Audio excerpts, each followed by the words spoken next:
हो गई सी जिस तो बाद यह मामला लगातार गरमाउंदा ही जा रहा है क्योंकि उस किसान जो कि बीजेपी की रैली दे विच शामिल होया सी उसके खिलाफ हुण कांग्रेस वाले जिहड़े उसका विरोध कर रहे सी उन्हां ते ही 302 का परचा दर्ज कर लिया गया।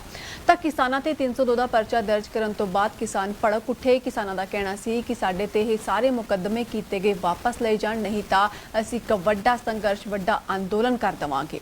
तो इस तो बाद बीजेपी वालियां दा कहना सी कि सीधे तौर ते उस किसान की मौत का जिम्मेवार कांग्रेस नूं ठहराया ते इस दे नाल ही गुरनाम सिंह चड़ूली नूं इसदा जिम्मेवार दसदे होए कहा कि साडी ट्रैक्टर रैली दे उपर बीजेपी की ट्रैक्टर रैली दे उपर कांग्रेस वालियां ने पथराव कीता सी, डंडे मारे सी अते 3 घंटे उन्हां नूं रस्ते दे विच रोक के रखिया सी, जिस तो बाद उस किसान दी बीजेपी ट्रैक्टर रैली दे विच किसान दी मौत हुई सी। तां इस संबंधी उस किसान दा की कहना जिन्हां ते 302 समेत कई होर पर्चे दर्ज किए गए ने, आओ सुनते हैं। नारायणगढ़ में जो बीजेपी की रैली थी उसमें एक व्यक्ति की, भरत सिंह नाम के व्यक्ति की मृत्यु हुई है, उसका हमें अति अफसोस है। लेकिन बीजेपी जो है वो बड़ी ओछी हरकतों में उतर आई है और उन्होंने हमारे ऊपर मुकदमे दर्ज करवाए हैं। हमारे जो किसान हैं उनके ऊपर 302 का मुकदमा दर्ज करवाया है, कत्ल का मुकदमा दर्ज करवाया है और उन्होंने कहा है कि किसान से मारपीट की गई है, धक्का मुक्की की गई, उसको खींच के नीचे डाला गया है। हम आपको कमेंट में उसकी वीडियो भी भेजेंगे।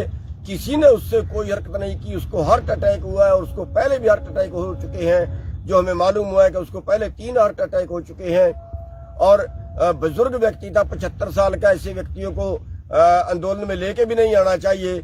लेकिन ये स्वार्थी लोग मरे हुए का भी फायदा उठा रहे हैं, अपने कार्यकर्ता का मरे हुए का भी फायदा उठा रहे हैं और इन्होंने जो है इस तरह से मुकदमे दर्ज करवाना अति निंदनीय है। ये और भी बहुत से मुकदमे इन्होंने दर्ज करवाए और एक और मुकदमा अपने कार्यकर्ता के माध्यम से इन्होंने रास्ता रोकने का, के रास्ते में रोका, मेरे साथ है, इन्होंने हाथापाई की, मेरे को मारने की धमकी दी। उसमें हमारे 15-20 लोगों का नाम देके और 300 लोगों का अन्य नाम देके उनको कई लोगों को गिरफ्तार कर लिया है और जो 302 में जिनका नाम आया है उनके पीछे पुलिस पड़ी हुई है। तो ये अति निंदनीय है। हमारी मांग है कि जो इस रैली के आयोजक थे उनके ऊपर मुकदमा दर्ज करना चाहिए, ना कि किसानों के ऊपर। देखिए, अभी हम उसी चीज का पता करने आए थे और पुलिस से पता किया है, 2 मामले दर्ज हुए हैं और उसी के लिए भी बात करने आए थे। तो यहाँ अधिकारियों से मिले हैं और पूरे मामले का पता किया है और इस मामले में एक बार उच्च अधिकारियों तक भी मिलेंगे क्या मामला है। जो 302 का मुकदमा है वो तो आपको ही पता है, झूठा दर्ज किया है और जो दूसरा उसमें देखते हैं कैसे शॉर्ट आउट होगा। देखिए, अभी हमारे जो पदाधिकारी हैं उनसे तो हम मिल नहीं पाए क्योंकि जो यहाँ मौके पे मौजूद थे उन लोगों से पूरी बात का पता चलेगा और वो सुबह से हमें मिल नहीं पाए क्योंकि थोड़ा पुलिस उनके पीछे थी। तो उनसे मिलेंगे, फिर उनसे मिलकर पूरी बात का तो पता नहीं चलेगा क्या मामला है। और लेकिन जो 302 का पर्चा दर्ज हुआ वो बिल्कुल अन्याय है, गलत है, वो बीजेपी अपनी ताकत।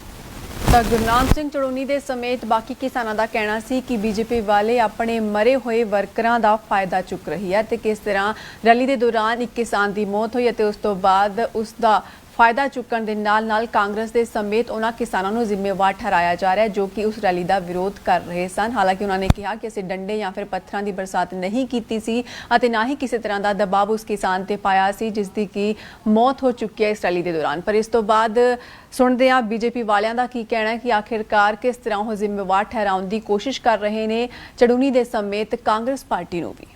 तंत्र के अंदर हर व्यक्ति को अपनी बात कहने का अधिकार है।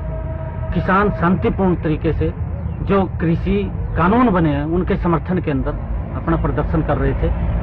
चड़ूनी ग्रुप के गुंडों ने, कांग्रेस के गुंडों ने और निर्मल सिंह के गुंडों ने ट्रैक्टरों के ऊपर डंडे बरसाए, पत्थर बरसाए और किसानों को धक्के देकर के नीचे गिरने का काम किया, किसानों के ट्रैक्टरों को तोड़ने का काम किया।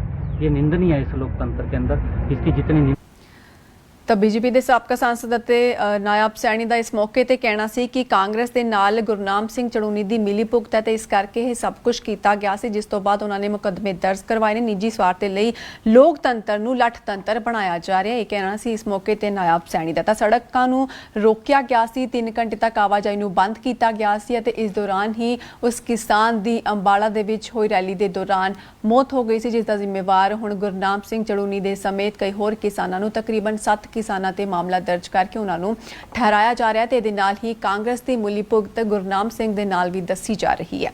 ਤਾਂ ਕਿਸਾਨਾਂ ਤੇ ਕੇਸ ਦਰਜ ਨੂੰ ਲੈ ਕੇ ਹੁਣ ਕਿਸਾਨ ਭੜਕ ਚੁੱਕੇ ਨੇ। ਕਿਸਾਨਾਂ ਦਾ ਕਹਿਣਾ ਹੈ ਕਿ ਜੇਕਰ ਇਹ ਸਾਰੇ ਮੁਕੱਦਮੇ ਦਰਜ ਜੋ ਕਿ ਕੀਤੇ ਜਾ ਚੁੱਕੇ ਨੇ, ਜੇਕਰ ਇਹ ਵਾਪਸ ਨਹੀਂ ਲੈ ਜਾਂਦੇ ਤਾਂ ਅਸੀਂ ਆਪਣੇ ਸੰਘਰਸ਼ ਨੂੰ ਹੋਰ ਵੀ ਜ਼ਿਆਦਾ ਤੇਜ਼ ਕਰ ਦੇਵਾਂਗੇ ਅਤੇ ਉਹਨਾਂ ਨੇ ਸਾਰੇ ਦੋਸ਼ਾਂ ਨੂੰ ਨਕਾਰਦੇ ਹੋਏ ਕਿਹਾ ਕਿ ਕਿਸ ਤਰ੍ਹਾਂ ਇਹ ਸਾਰੀ ਘਟਨਾ ਨੂੰ ਅੰਜਾਮ ਦਿੰਦੇ ਹੋਏ ਬੀਜੇਪੀ ਵਾਲੇ ਖੁਦ ਇਸ ਗੱਲ ਦੇ ਜ਼ਿੰਮੇਵਾਰ ਨੇ, ਜਿਸ ਨੇ ਵੀ ਉਸ ਰੈਲੀ ਦਾ ਸੰਗਠਨ ਕੀਤਾ ਸੀ, ਉਸ ਸਾਰੀ ਵਿਉਂਤਬੰਦੀ ਕੀਤੀ ਸੀ, ਉਸ ਦੇ ਖਿਲਾਫ ਇਹ मामला दर्ज होना चाहिए था। इस तो बाद पुलिस वाले की कह रहे हैं, आप वो भी सुन लेंगे। तो जो हमारे पास इंटीमेशन आया था कि 72 वर्षीय भरत सिंह राणा बड़ागढ़ का है कि उनकी डेथ हो गई है और वो हॉस्पिटल में है।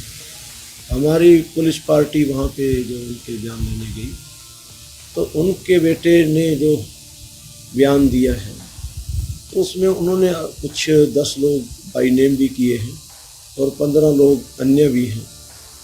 उनका यही आरोप लगाया उन्होंने कि भाई इन लोगों ने, जैसे हम ट्रैक्टर ट्रॉली से रैली निकाल रहे थे और ये भी किसान है मरने वाला 72 ईयर्स भरत सिंह राणा, तो इनके धक्का मुक्की से करने से उनकी मृत्यु हुई।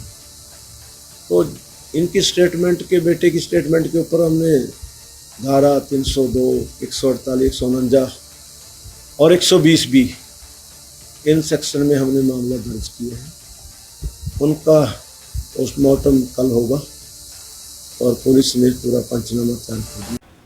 ਤਾਂ ਬੀਤੇ ਦਿਨ ਅੰਬਾਲਾ ਦੇ ਵਿੱਚ ਕੀਤੀ ਗਈ ਬੀਜੇਪੀ ਦੀ ਟਰੈਕਟਰ ਰੈਲੀ ਦੇ ਦੌਰਾਨ ਇੱਕ ਕਿਸਾਨ ਦੀ ਮੌਤ ਹੋ ਗਈ ਸੀ, ਜਿਸ ਦਾ ਜ਼ਿੰਮੇਵਾਰ ਉਸ ਪ੍ਰਦਰਸ਼ਨਕਾਰੀਆਂ ਨੂੰ ਵਿਰੋਧ ਕਰ ਰਹੀ ਪਾਰਟੀ ਨੂੰ ਸਮੇਤ ਗੁਰਨਾਮ ਸਿੰਘ ਚੜੂਨੀ ਨੂੰ ਦੱਸਿਆ ਗਿਆ ਅਤੇ ਉਹਨਾਂ ਤੇ 302 ਦੇ ਸਮੇਤ ਕਈ ਹੋਰ ਮੁਕੱਦਮੇ ਦਰਜ ਕਰ ਦਿੱਤੇ ਗਏ, ਜਿਨ੍ਹਾਂ ਨੂੰ ਵਾਪਸ ਕਰਵਾਉਣ ਦੇ ਲਈ ਹੁਣ ਕਿਸਾਨਾਂ ਦਾ ਕਹਿਣਾ ਹੈ ਕਿ ਜੇਕਰ ਇਹ ਮੁਕੱਦਮਾ 302 ਦਾ ਇਸ ਸਮੇਤ ਬਾਕੀ ਜਿਹੜੇ ਮੁਕੱਦਮੇ ਦਰਜ ਕੀਤੇ ਗਏ ਨੇ, ਜੇਕਰ ਉਹ ਵਾਪਸ ਨਹੀਂ ਲਏ ਜਾਣਗੇ ਤਾਂ ਉਹ ਇਸ ਅੰਦੋਲਨ ਨੂੰ ਹੋਰ ਜ਼ਿਆਦਾ ਤੇਜ਼ ਕਰ ਦੇਣਗੇ। ਤਾਂ ਐਸੀ ਹੁਣ ਤੱਕ ਦੀ ਵੱਡੀ ਖਬਰ, ਹਾਜ਼ਰ ਹੋਵਾਂਗੇ ਨਵੀਆਂ ਖਬਰਾਂ ਦੇ ਨਾਲ। ਦੇਖਦੇ ਰਹੋ ਰੋਜ਼ਾਨਾ ਸਪੋਕਸਮੈਨ ਟੀਵੀ। ਧੰਨਵਾਦ।